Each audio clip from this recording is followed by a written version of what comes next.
duda más gente, de todas formas, la puerta abierta. Bienvenidos a esta segunda conferencia que está organizada por el Grupo de Investigación de Tratamiento de Aguas de la Universidad de Extremadura. Lo que tratamos es de divulgar la investigación que realizamos en la universidad para que llegue al público en general, y de ahí que este tipo de charlas, esta es la segunda que se lleva a cabo, pues la hemos traído al centro de Badajoz y no se realiza allí en la misma universidad. Bueno, en esta tarde pues nuestro conferenciante es el profesor Pablo Cañizares, que es catedrático del área de Ingeniería Química de la Universidad de Castilla-La Mancha. Es también el director del Departamento de Ingeniería Química de esa universidad. Tiene un currículum excelente en materia de investigación en tratamiento de aguas y de suelos para eliminar contaminantes, y de lo que nos va a hablar hoy día esta tarde es de la eliminación de contaminantes utilizando técnicas electroquímicas. Entonces, bueno, sin más, os dejo con nuestra conferencia. Muchas gracias. Bueno, buenas tardes. Gracias, Fernando, por tu presentación. Agradecimiento también al Departamento de Ingeniería Química de la Universidad de Badajoz y a la Real Sociedad Económica Extremeña de Amigos del País de Badajoz por este sitio tan acogedor. Bueno, el título de la ponencia, como están viendo ustedes, es Eliminación sostenible de pesticidas en el medio ambiente, nuestra aproximación mediante tecnología electroquímica. Bueno, para hacer la exposición, pues hemos considerado los puntos que tienen. Los dos primeros son puntos introductorios para meternos en el tema. Hablaremos pues un poquitín de lo que es la problemática ambiental de los pesticidas. Yo me voy a centrar fundamentalmente en suelos contaminados, porque es donde pensamos que es donde el problema de la contaminación de pesticidas puede ser importante, a nivel de riesgo importante. Luego hablaré también pues, un poquito de remediación de suelos contaminados, para luego entrar en lo que es la remediación de suelos contaminados mediante tecnología electroquímica, que es la aproximación que nosotros queremos hacer a la remediación de suelos. Antes de entrar en tema, me van a permitir unos minutitos para presentar al grupo de investigación al que yo pertenezco. Es el Laboratorio de Ingeniería Electroquímica y Ambiental, acrónimo LE3L, las iniciales del título en inglés, y es uno de los 3 laboratorios, como veremos, que pertenecen al grupo de investigación TEQUIMA de la Universidad de Castilla-La Mancha, que es de donde yo soy profesor. Grupo TEQUIMA, Tecnología Química y Medio Ambiente. Vale. El grupo TEQUIMA yo creo que es uno de los grupos de investigación de nuestra universidad, de mi universidad, de la Universidad de Castilla-La Mancha, digamos, más consolidados que hay ahora mismo. Los 3-4 grupos fuertes que hay en investigación en nuestra universidad, los más consolidados, y les voy a dar algunos datos. Recursos humanos.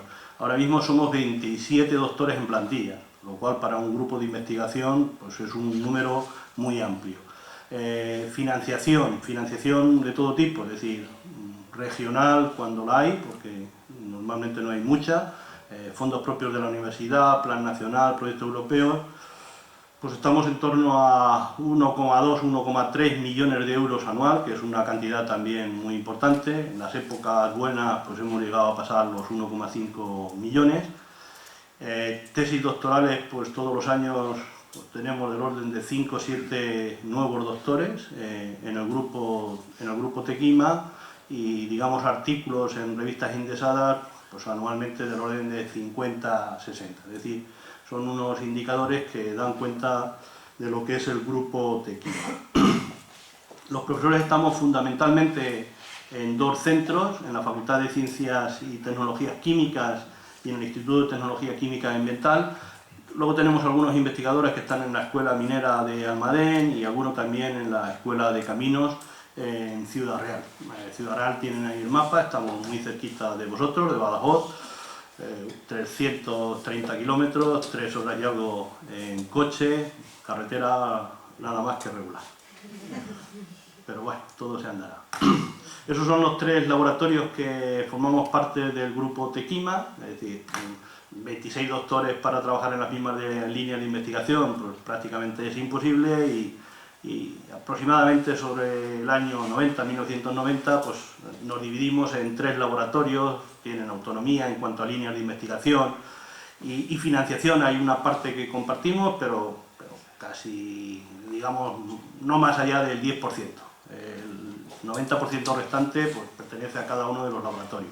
Hay un laboratorio que es el de operaciones de separación y tecnología de los polímeros, otro de tecnología de catálisis de los materiales, y está en el que yo me encuentro, que es ingeniería electroquímica y ambiental.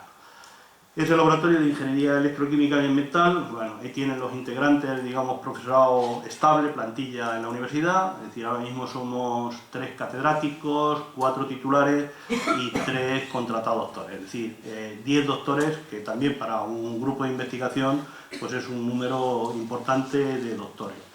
En cuanto a doctorandos, es decir, tesis en formación, pues eso suele variar entre 8 y 12. Ahora mismo ya no son 11, son 12.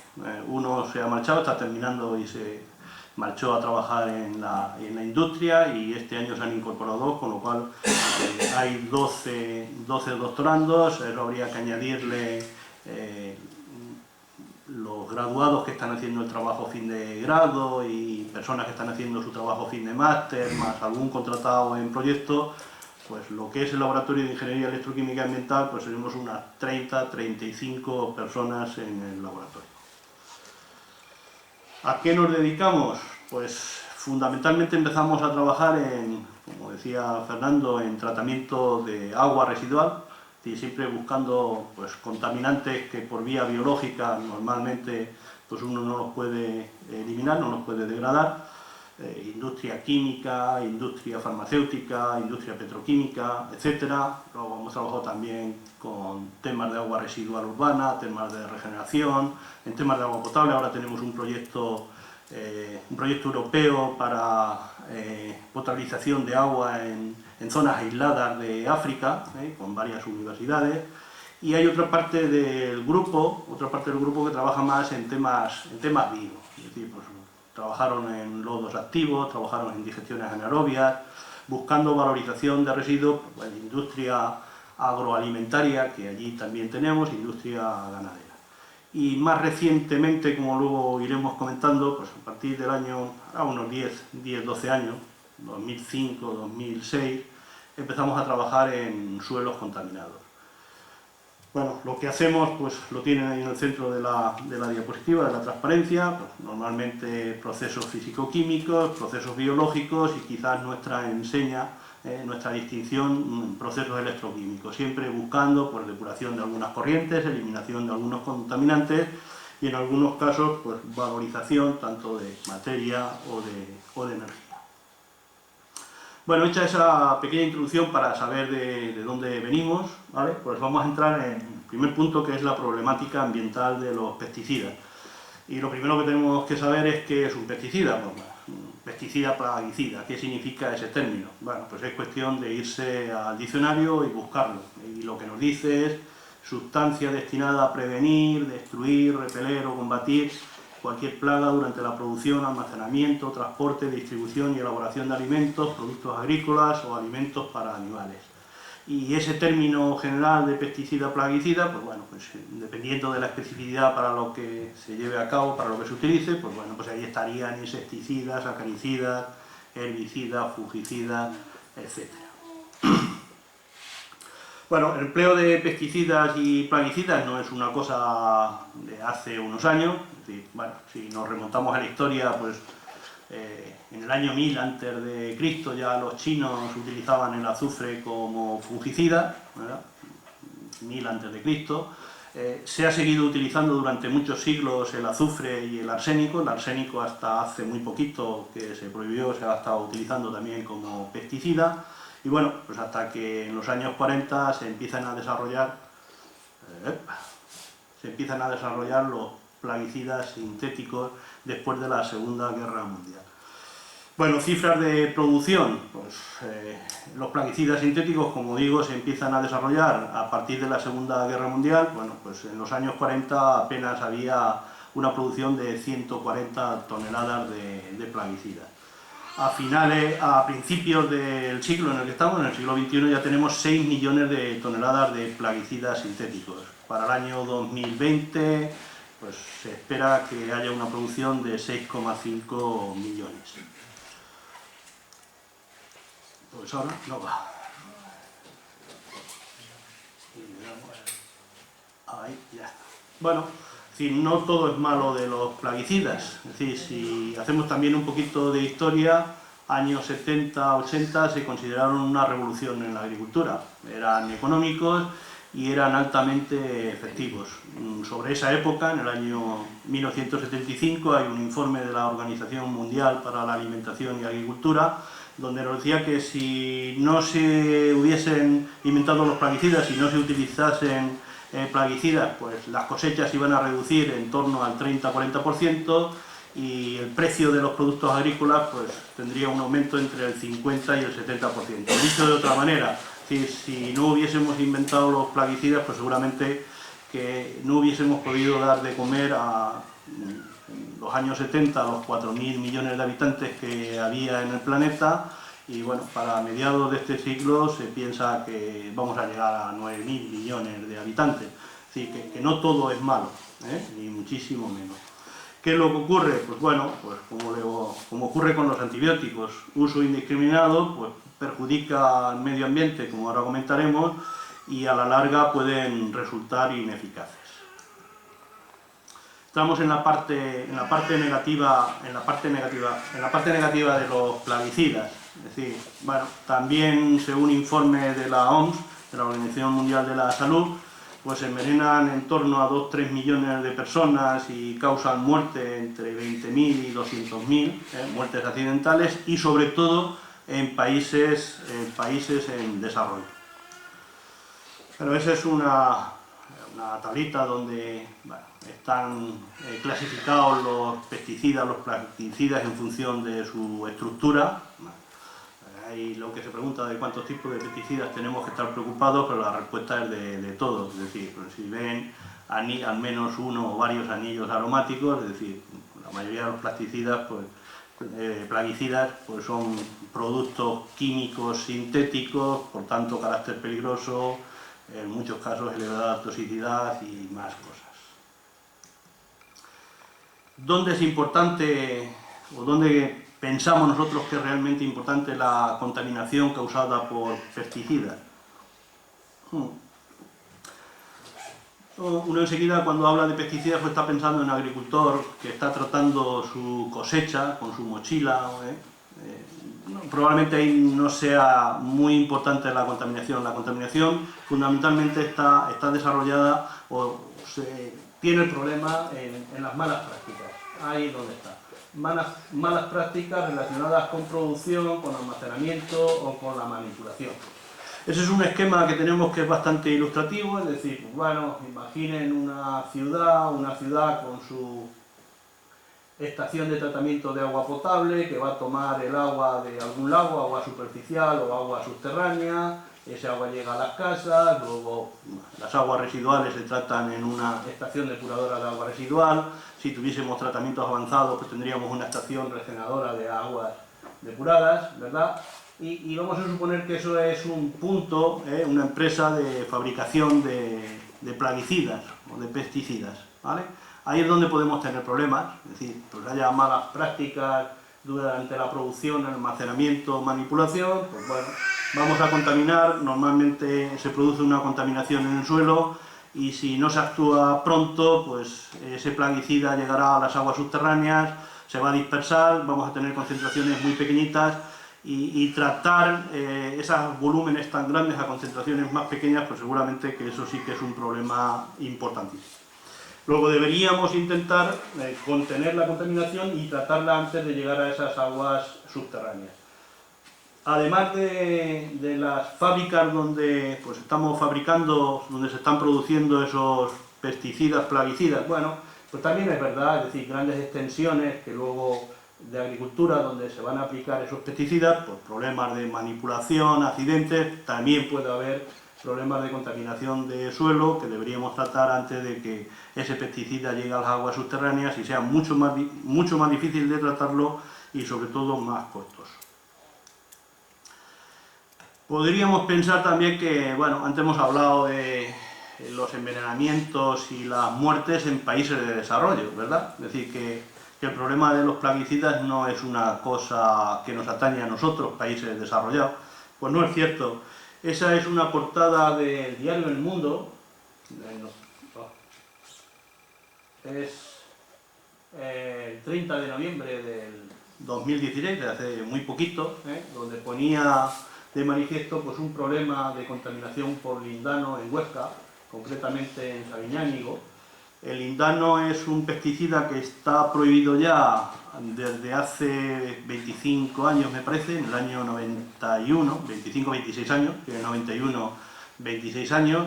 Desde el año 2015 está catalogado como cancerígeno por la Organización Mundial de la Salud, ¿verdad? Y en ese pueblecito de Huesca, en una empresa que se llamaba Enquinosa, pues estuvo produciendo desde el año 1975 al año 1989. En el año 1989 paró la producción de lindano y la empresa cerró 6 años después, en el 95. Bueno, hay un problema con residuos de lindanos y productos intermedios de la fabricación del lindano, que bueno, se llevaron a un vertedero de residuos sólidos urbanos, y, bueno, que no está preparado para recibir residuos peligrosos, y a partir de ahí pues, hay un problema importantísimo de contaminación del lindano, contaminación en el suelo, que llega a aguas subterráneas, y de hecho pues ya hay varios embalses y el río Gallego que empieza a haber concentraciones de lindano muy por arriba de lo que está permitido. Es decir, que la contaminación de pesticidas es verdad que se da en países en desarrollo, pero también se da en países desarrollados, y ahí es un ejemplo que les muestro y que ocurre y que, bueno, pues que es conocido y que todavía no está resuelto. Si han mirado alguna cosita, alguna información bibliográfica de contaminación de suelos, a la contaminación de suelos se suele llamar contaminación silenciosa. Esa es la razón, ahí lo tiene. Puede transcurrir años desde el momento en que se provoca hasta que surge en forma de efectos nocivos para la salud humana y el entorno. Es decir, el ejemplo de Inquinosa, año 1989, 1995, pues 40 años después, nos estamos encontrando con un problema importante que se generó en su momento. Bueno, vamos a entrar a la segunda parte, que ya nos encontramos que el suelo está contaminado. Pues, bueno, pues ahí entramos los ingenieros, los investigadores. ¿Qué hacemos? ¿Cómo remediamos los suelos contaminados? ¿Qué técnicas de limpieza existen? Bueno, ahí tienen una clasificación. Cualquier libro que consulten de remediación de suelos contaminados aparece ese esquema. Es decir, me equivoco es decir, hay técnicas con excavación de terreno, lo que se llaman técnicas in situ, o sin excavación del terreno, técnicas in situ, y dentro de excavación con terreno, pues ese suelo que está contaminado lo podemos transportar a otra zona donde lo vamos a tratar, en lo que se llaman tratamientos off-site, y lo podemos tratar allí en el punto donde está contaminado, que serían tratamientos on-site, ¿vale? Y luego los tratamientos in situ, es sin excavación de terreno, es a lo que se tiende en la remediación de suelo, y la tendencia a tratamientos in situ, pues ahí tienen las razones por las cuales se tiende a ese tipo de tratamiento. Normalmente son menos costosos, es decir, no tenemos que excavar el suelo, sino que el tratamiento se hace in situ. En el terreno hay presencia de infraestructuras, con lo cual si excavamos el terreno, como es en otro tipo de tratamientos, pues podemos tener problemas importantes y menor riesgo de exposición. Es decir, cuando uno excava el terreno se va a encontrar con el contaminante, y aunque bueno, se tomen las medidas de seguridad, pues hay riesgo de contaminación. No todos son ventajas. Y esas técnicas in situ, aunque son más innovadoras, pues tienen una serie de inconvenientes. El inconveniente más importante son los tiempos de tratamiento, es decir, aquí estamos hablando de meses, incluso años. No es un problema de tratamiento de un agua residual, que dependiendo de la tecnología, pues estamos hablando de minutos, horas, como mucho. Aquí estamos hablando de meses y en algunos casos años. Pueden resultar inseguras, es decir, el suelo no es un medio homogéneo, es heterogéneo, con lo cual pues, uno cree que está tratando ese suelo y lo mismo no es exactamente así. Y sobre todo, pues bueno, al final tenemos la dificultad de verificar si el tratamiento ha sido adecuado o no. Esta es una clasificación de las diferentes tecnologías, tanto in situ como ex situ, de tratamiento de suelo, dependiendo de la técnica que se utilice. Están desde los tratamientos biológicos, en ese caso pues van a ser microorganismos o bien que están en el terreno o bien que los hemos inoculado nosotros porque antes los hemos aclimatado en el laboratorio para ese tipo de contaminante, o tratamientos térmicos pues, que hacen uso de temperaturas, pues, en algunos casos temperaturas muy elevadas, incluso llegando a la vitrificación de ese terreno, de ese suelo contaminado y por tanto pues se queda ahí dentro del contaminante y sin que sea perjudicial para el medio ambiente y para la salud de las personas. Y luego hay tratamientos físico-químicos. Pues bueno, dentro de los tratamientos físico-químicos hay uno que es la electroremediación, que es a la que yo me voy a referir, electroremediación o remediación electrocinética de suelos contaminados. Como les comentaba hace un ratito, nosotros desde el grupo, el Laboratorio de Ingeniería Electroquímica y Ambiental, desde el año 90, pues estábamos trabajando en temas de tratamiento de aguas residuales, casi siempre aplicando tecnologías electroquímicas.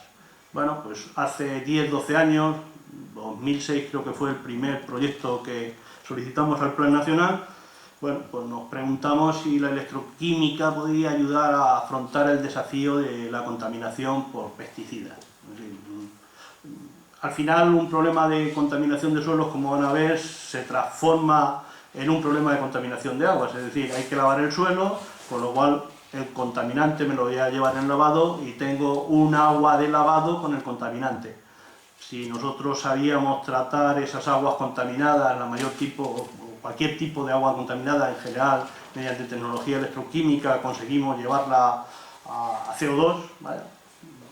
Carbonizarla totalmente, pues dijimos, pues es cuestión de meternos en el tema de suelos, ¿verdad? Y al final tenemos resuelto el problema y bueno, vamos avanzando dentro del grupo de investigación.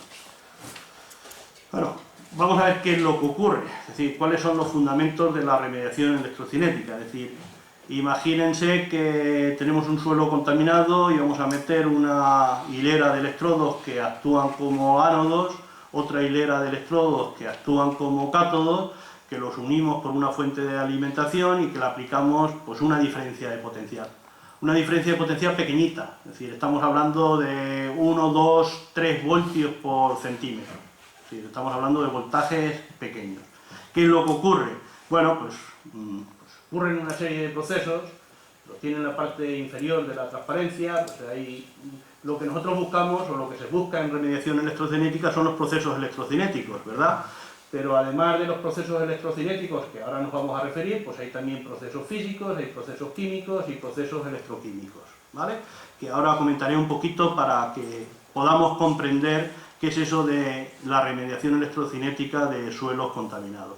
¿Qué es lo que se busca? Pues al final lo que buscamos es movilizar el contaminante hacia un punto de extracción, es decir, extraemos ese agua, ese lavado del suelo con un fluido, normalmente suele ser agua, y a partir de ahí pues aplicamos cualquiera de las tecnologías que hay para tratamiento de aguas residuales contaminadas. Puede ser una ozonización, que el grupo de aquí de ingeniería de Badajoz pues son expertos, y en nuestro caso pues puede ser mediante tecnología electroquímica o tratamiento Fenton, tratamiento que sea. Pero lo importante en el caso del suelo es retirar ese contaminante del suelo, extraerlo para luego poderlo tratar, ¿vale? Y en algunos casos también es muy importante el tema de la dispersión de los contaminantes. Es decir, si ocurre un accidente, también es muy importante contener ese contaminante dentro de una zona concreta, es decir, evitar en la medida que sea posible que haya movimiento del contaminante y que llegue a esa agua subterránea donde hemos dicho que ya se diluye, ya tienes concentraciones muy pequeñas y ya sí que nos ha causado un problema importante, porque de esa agua subterránea pues estamos captando el agua para nuestra potabilizadora, ¿vale? Bueno, vamos a contar un poquito los diferentes procesos que ocurren cuando, como decía antes, he situado una hilera de electrodos que actúan como ánodos, otra hilera de electrodos que actúan como cátodos y mi fuente de alimentación, y he aplicado un potencial pequeñito, 2-3 voltios por centímetro.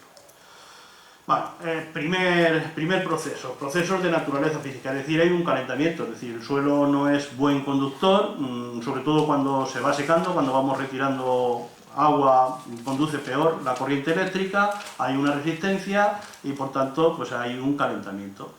¿Qué implica ese calentamiento? Bueno, pues va a haber cambios de viscosidad de los líquidos que estén contenidos en el suelo. Si hay contaminantes y el contaminante es volátil, en el momento que aumente la temperatura, luego hablaremos de que hay puntos que la temperatura aumenta bastante, pues bueno, puede haber volatilización de ese contaminante, lo estamos retirando del suelo, es otro método de retirarlo, y por supuesto pues puede haber evaporación de agua. Además de los procesos físicos, hay procesos electroquímicos y procesos químicos, ¿vale? Procesos electroquímicos siempre va a ocurrir, es decir, siempre que tengo un ánodo, es decir, en la superficie del ánodo, en el pozo donde están situados los ánodos, va a haber oxidación de agua que al final me lleva a protones, ¿vale? Sin embargo, si me voy al cátodo, allí lo que se produce pues, es la reacción contraria, la reacción de reducción, y en ese caso pues genero OH-, iones hidroxilo, ¿vale? Cuando hablemos de los procesos electrocinéticos, vamos a ver que hay un fenómeno que es la electromigración, de tal manera que pues, los aniones van a ser atraídos por el ánodo y los cationes van a ser atraídos por el cátodo, lógicamente. Pues vamos a situarnos dentro de lo que es el ánodo. Ahí hemos dicho que se produce un proceso de oxidación del agua y que me aparecen protones H+, ¿verdad? Esos protones H+, son atraídos por el cátodo y se va a formar un frente ácido, ¿verdad? ¿Qué ocurre en el caso del cátodo? Hemos dicho lo contrario, ahí se produce el proceso de reducción del agua, aparecen iones hidroxilo, ¿verdad? Esos iones hidroxilos son atraídos por el ánodo y se forma el frente básico. Luego tengo un frente ácido que se va desplazando hacia la derecha, hacia el cátodo, y tengo un frente básico que se va desplazando en el sentido contrario, hacia la izquierda, hacia el ánodo, ¿vale? ¿Qué ocurre como consecuencia de ese frente ácido y de ese frente básico? Pues pensemos, por ejemplo, que tenemos metales en el suelo y que esos metales pueden estar ligados al suelo o en forma de hidróxidos, que tampoco serían mayor problema porque están ahí fijados, ¿verdad? Bueno, pues el frente ácido lo que va a hacer es liberar esos metales del suelo o redisolver esos iones, bueno, ese precipitado de hidróxido que teníamos. Y justo lo contrario me va a ocurrir en el frente básico. Es decir, si tengo el metal en forma catiónica, pues puede precipitar en forma de hidróxido o se puede fijar, tiene mayor tendencia a fijarse sobre el suelo. Es decir, hay, además de los procesos electroquímicos que ocurren en el ánodo y en el cátodo, hay procesos químicos como es la precipitación, redisolución, fijación o liberación de especies por intercambio iónico. Y algo también muy importante, que luego también comentaremos un poquito más adelante, viabilidad microbiana.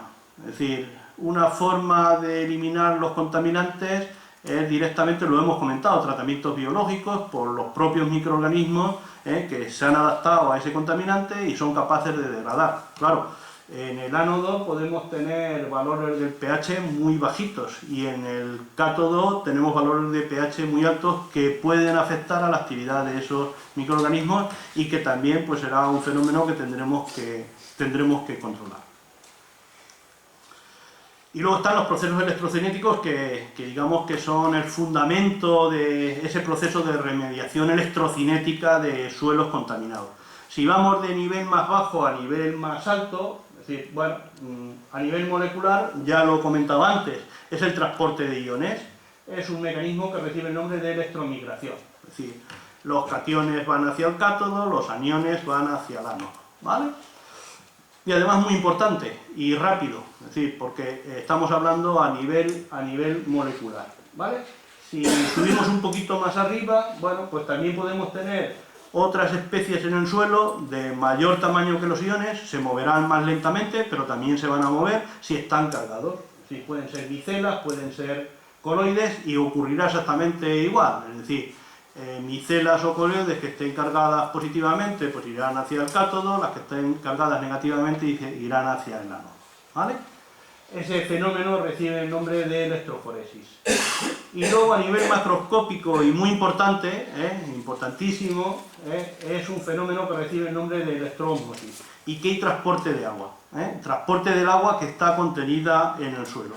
¿Cómo se produce ese transporte de agua? Pues ahí tienen un esquema, creo que sencillito. Imaginen una partícula de suelo. Normalmente las partículas del suelo están cargadas, lo más normal es que estén cargadas negativamente, y lo que ocurre es que, bueno, la capa de agua que está en contacto con esas partículas se va a ionizar, ¿verdad?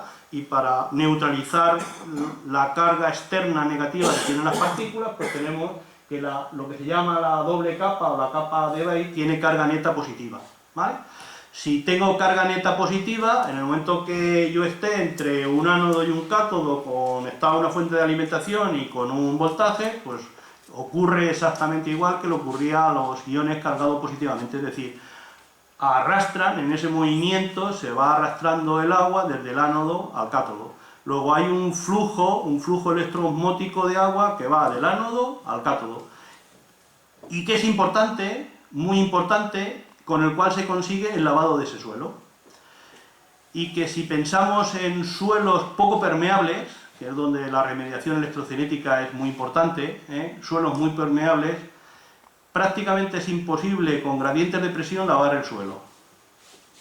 Es decir, por mucha presión que apliquemos, son suelos de muy poca permeabilidad, 10 elevado a menos 9, 10 elevado a menos 12 metros partidos por segundo, y en esos casos la única forma de lavar el suelo es mediante remediación electrocinética por flujo electroosmótico. Bueno, una vez que ya sabemos los fundamentos, bueno, la idea es cómo combinamos todos esos procesos químicos, esos procesos electroquímicos y esos procesos electrocinéticos para al final, bueno, o bien conseguir lo que hemos llamado la tecnología de lavado electrocinético de suelos por barrido, es decir, voy a lavar el suelo por ese flujo electroosmótico de agua que acabamos de comentar y que me va del ánodo al cátodo, ¿verdad? O bien vamos a ver cómo podemos colocar esos electrodos en el suelo para que puedan actuar como barreras de contención de la contaminación. Esos eran los dos objetivos que nos planteamos en su momento, es decir, cómo soy capaz de jugar con todos los procesos para al final llegar a esas dos tecnologías, lo que se llama lavado electrocinético del suelo por barrido o barreras de contención de la contaminación.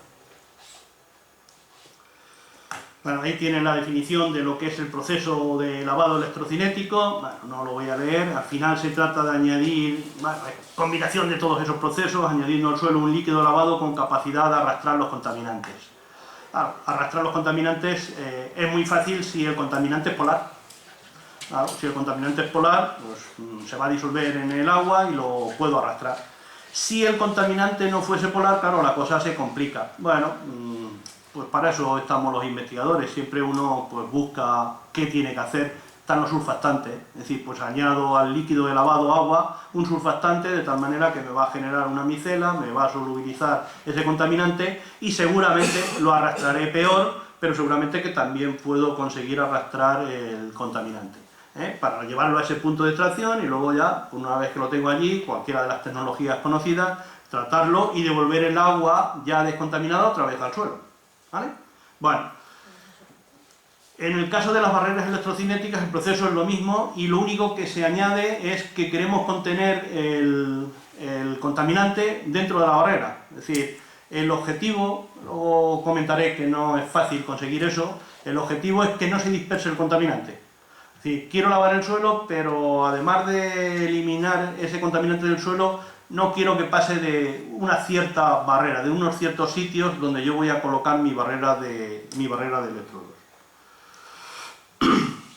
Bueno, pues digamos que con ese planteamiento pues empezamos a trabajar. Esta es una parte de las cosas que estamos haciendo y planteamos un objetivo general, como siempre. Es decir, pues queríamos evaluar para diferentes tipos de pesticidas cuál era la mejor configuración electrónica para llevar a cabo la eliminación de un contaminante, en este caso eran pesticidas. Hemos trabajado también con hidrocarburos, ahora estamos con los organoclorados, en general un suelo que esté contaminado, ¿verdad?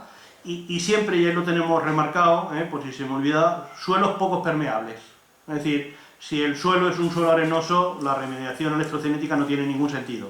Hay otras tecnologías que son muchísimo más sencillitas, mucho menos costosas y muy fáciles de implementar.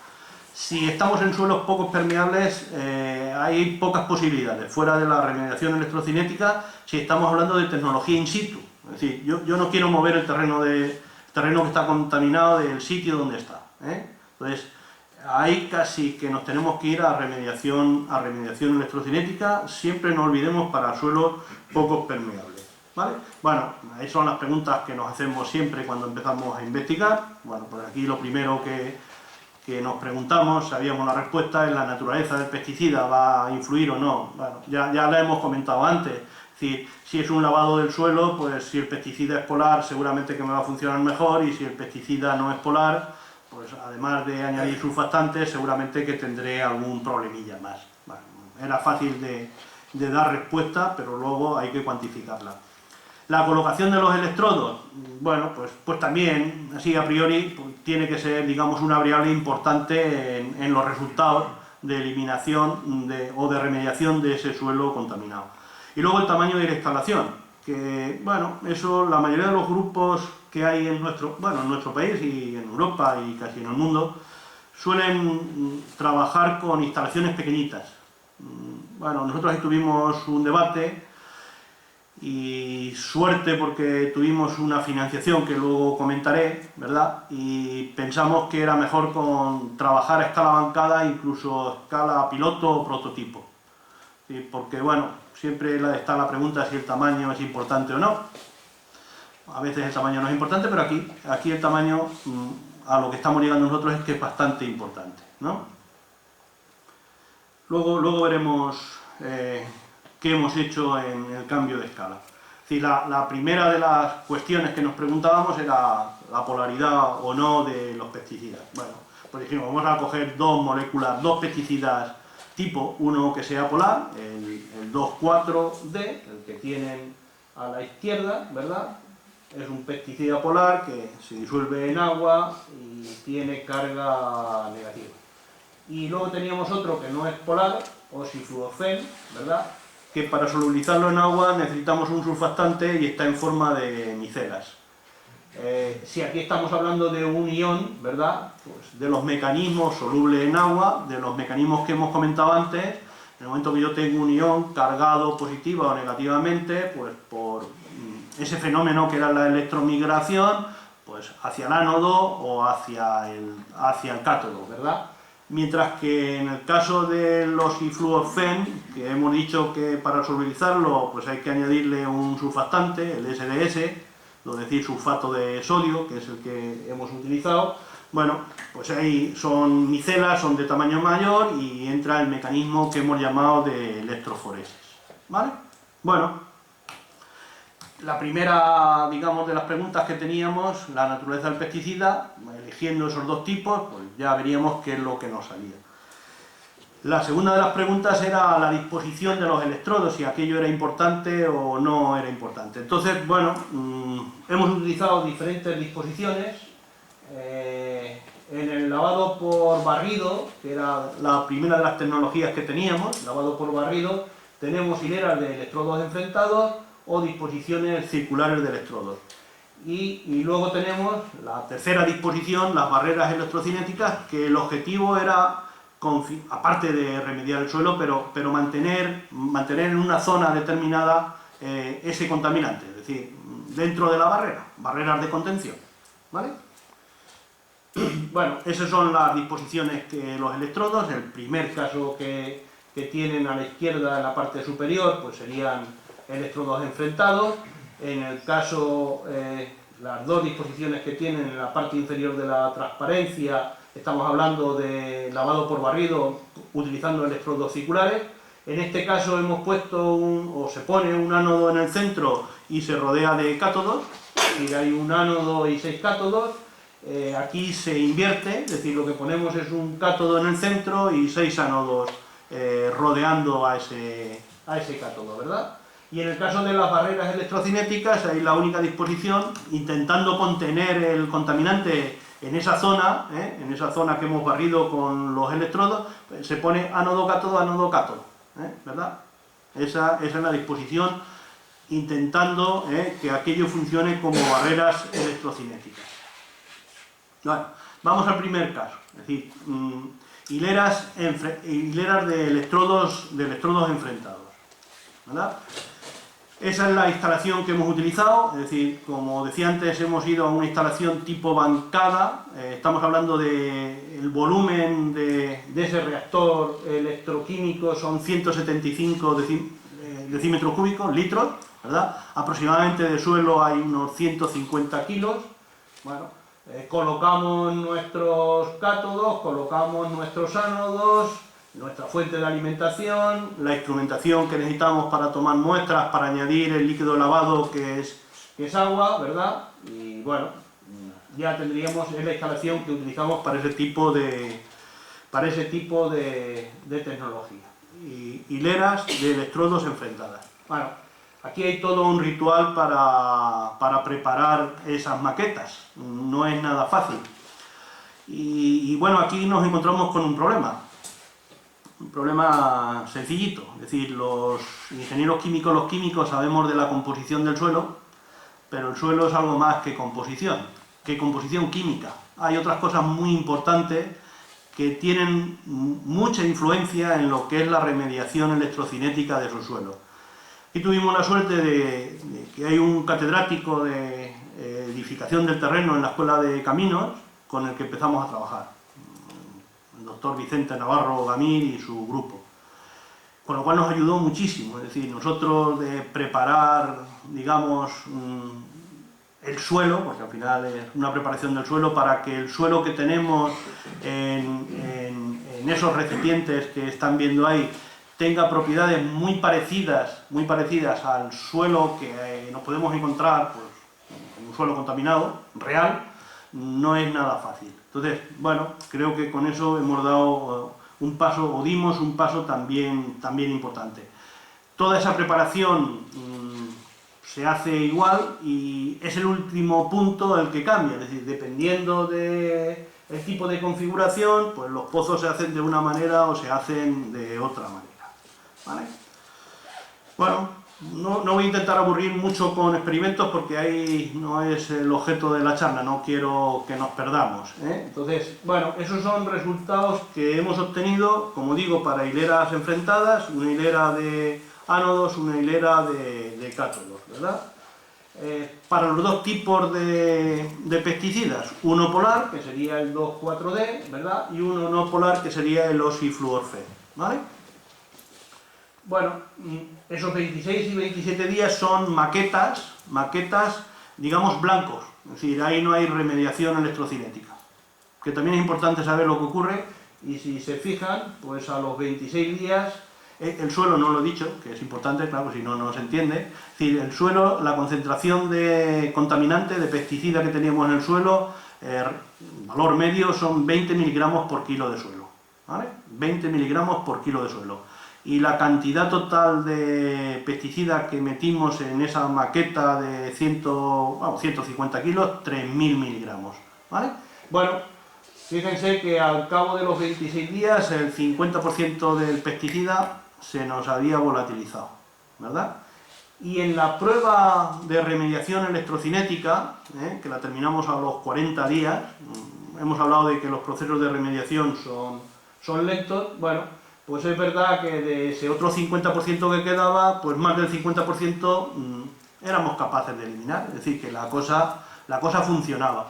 Eso es a los 40 días, seguramente que si el experimento lo dejamos otros 20 días, pues hubiésemos llegado a eliminación total de ese pesticida. No olvidemos que es un pesticida polar y que con una elevada solubilidad en el agua. Si me voy al otro pesticida, al oxifluorfen, bueno, pues ahí la cosa cambia. Es verdad, se volatiliza bastante menos que el polar. La explicación no es el punto de ebullición, la explicación es que, como hemos dicho antes, está en forma de micela, es decir, tamaño mayor, y entonces pues hay más impedimento para que se evapore. Y bueno, y el resultado que observamos a los 40 días, pues también hay una eliminación, no tan importante como en el caso del 2,4-D, pero también conseguimos movilizar, es decir, lavar ese suelo utilizando como líquido de lavado exclusivamente agua para arrastrarlo, ahora veremos dónde va, ¿verdad? Y luego tratarlo externamente. Bueno, ese es un balance, como siempre, para ver si cuadran las cosas. Bueno, a ver, tampoco para entrar mucho en detalle, es decir, esos son los ánodos y los cátodos. Ánodos, es decir, hemos hablado del 2,4-D, el 2,4-D tenía carga negativa, luego si carga negativa va hacia el ánodo por el fenómeno de electromigración, pues véanlo ahí.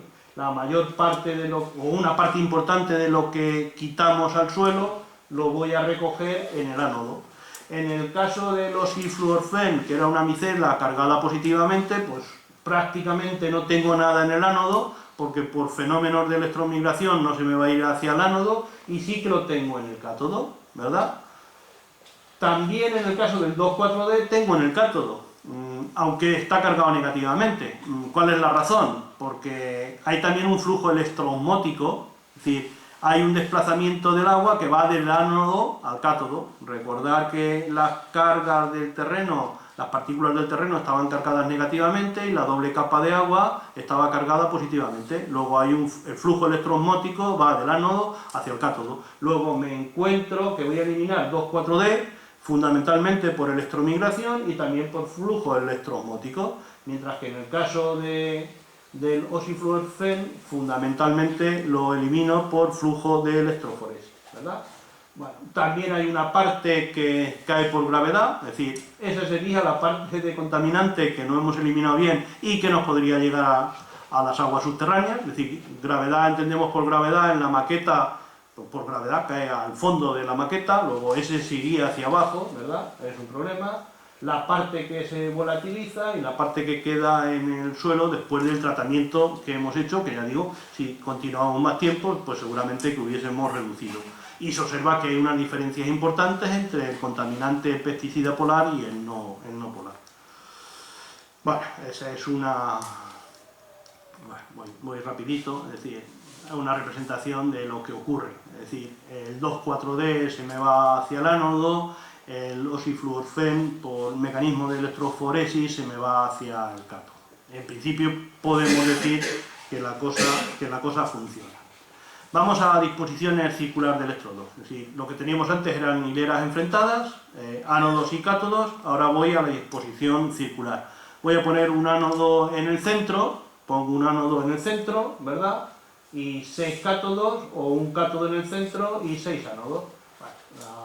La instalación experimental es muy parecida, la instrumentación la misma, escala bancada, 175 litros de volumen, aproximadamente 150 litros de suelo, ¿verdad? Y esos son los mapas que nos encontramos.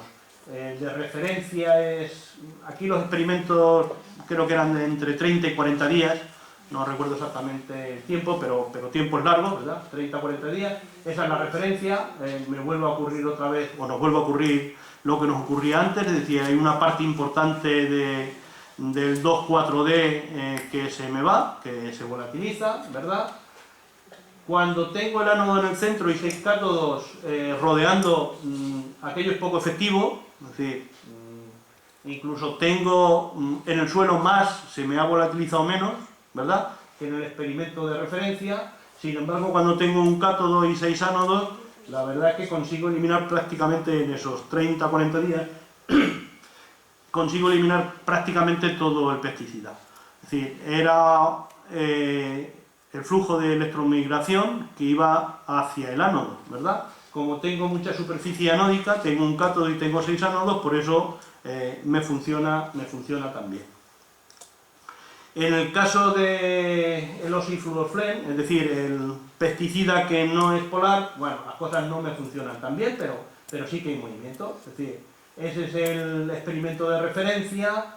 Cuando tengo 6 cátodos, un ánodo en el centro y 6 cátodos, recordar que también el oxifluoroflen me iba hacia el cátodo, ¿verdad?, porque estaba cargado positivamente, ¿de acuerdo? Llego a valores del orden del 50% de la contaminación inicial, y cuando tengo un cátodo y 6 ánodos, bueno, me baja, pero no tanto como en el caso